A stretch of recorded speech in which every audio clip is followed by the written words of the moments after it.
कि वो आएंगे तो कई नेता जेल के अंदर होंगे। एक्स पे उन्होंने सिर्फ एक पोस्ट डाला है।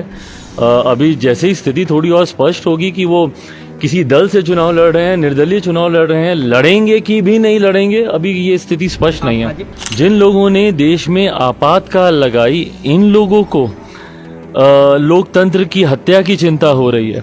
ये वेंडेटा दिखाता है, ये बदले की भावना से की सोच से की जाने वाली राजनीति दर्शाती है। ये गलत है। दिक्कत यही है ना कि तुष्टीकरण की राजनीति, बंटवारे की राजनीति सूट करती है इन लोगों को। अगर आप पहले से ही इस बात को घोषित करके चल रहे हैं बिना किसी आरोप के, कम से कम हम लोग को इस बात की तो संतुष्टि है भाई कि एक ऐसी सरकार है जिस सरकार को घोटाले के लिए नहीं जाना जाता।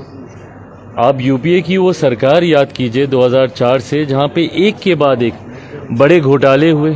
2G से लेके कोलगेट से लेके दुनिया भर के घोटालों की वजह से उस वक्त देश में, विदेशों में भारत की सरकार को जाना जा रहा था।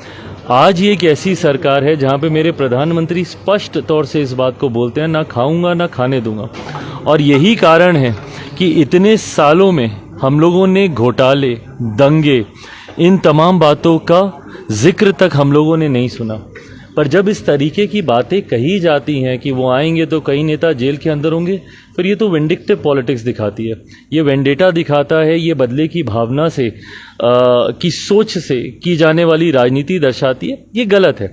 अगर कोई व्यक्ति गलत है, मैं बार बार इस बात का मैं पक्ष हूँ, अगर कोई व्यक्ति गलत है तो ही उसके ऊपर कोई कार्रवाई होगी।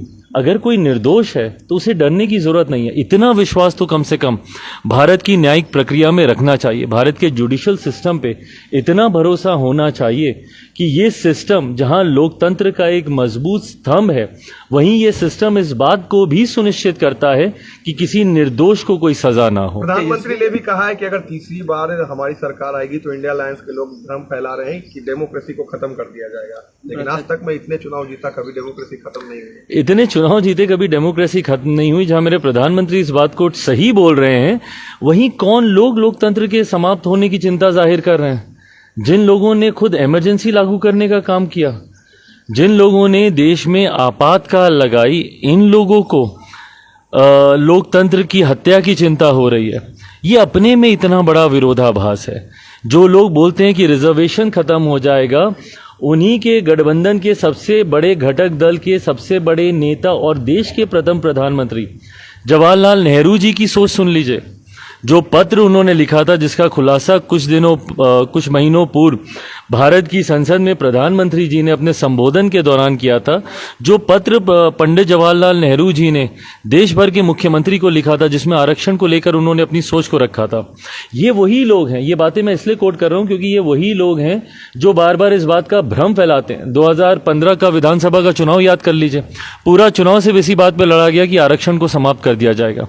चुनाव आज की तारीख में लड़े जाते हैं कि संविधान की हत्या कर दी जाएगी, लोकतंत्र की हत्या कर दी जाएगी, जबकि यही वो लोग हैं जिन्होंने देश में आपातकाल लगाकर सही मायनों में लोकतंत्र की हत्या की थी। बंगाल में ममता बनर्जी ने कहा है कि यूसीसी सीए एनआरसी नहीं लागू होगा, बीजेपी चाहे दंगा करा ले या कुछ भी करा ले। दिक्कत यही है ना कि तुष्टीकरण की राजनीति, बंटवारे की राजनीति सूट करती है इन लोगों को, सूट करती है इन लोगों को। और ये बात बार बार ना सिर्फ मेरे प्रधानमंत्री, ना सिर्फ हमारे गृह मंत्री, बल्कि मेरे खुद के नेता आदरणीय रामविलास पासवान जी इस बात को कह चुके हैं। मेरा वो भाषण निकाल लीजिए, सदन के पटल पर खड़े होकर मैंने खुद इस बात को कहा है कि ये नागरिकता देने वाला कानून है और हम लोग हैं यहाँ पे पहरेदार की तरह। हम लोग सुनिश्चित करेंगे कि किसी के भी साथ कोई अन्याय नहीं हो, कोई इनजस्टिस किसी के साथ नहीं हो। ये नागरिकता छीनने वाला कानून ही नहीं है।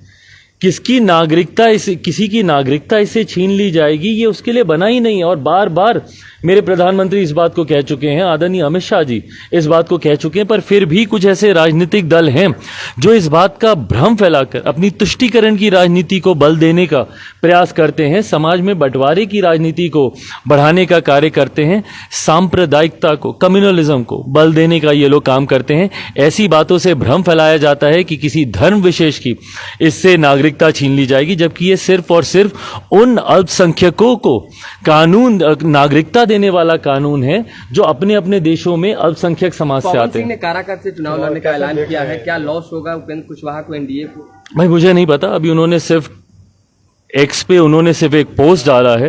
अभी जैसे ही स्थिति थोड़ी और स्पष्ट होगी कि वो किसी दल से चुनाव लड़ रहे हैं, निर्दलीय चुनाव लड़ रहे हैं, लड़ेंगे कि भी नहीं लड़ेंगे, अभी ये स्थिति स्पष्ट नहीं है। हाजीपुर जा रहे हैं, हाजीपुर से प्रत्याशी भी हैं, क्या माहौल है? भाई माहौल तो आप सब बताएंगे क्या माहौल चल रहा है। मैं अपनी तरफ से एक ईमानदार प्रयास कर रहा हूँ। पहले चरण में जमुई भी है, जो मेरी मौजूदा जहाँ से मैं सांसद हूँ, उस क्षेत्र में भी चुनाव है, और उसके बाद यकीनन हाजीपुर भी है, मेरे पिता की कर्मभूमि, जहाँ से इस बार पार्टी ने मुझे जिम्मेदारी दी है। उम्मीद है कि रिकॉर्ड तोड़ेंगे पिता का। प्रयास मैं पूरा करूँगा। जमुई में राजनाथ सिंह आ रहे हैं और साथ ही सभा को आपको निकालेंगे। जी, राजनाथ जी का कार्यक्रम वहाँ पर लगा है। पिछली बार भी आए थे।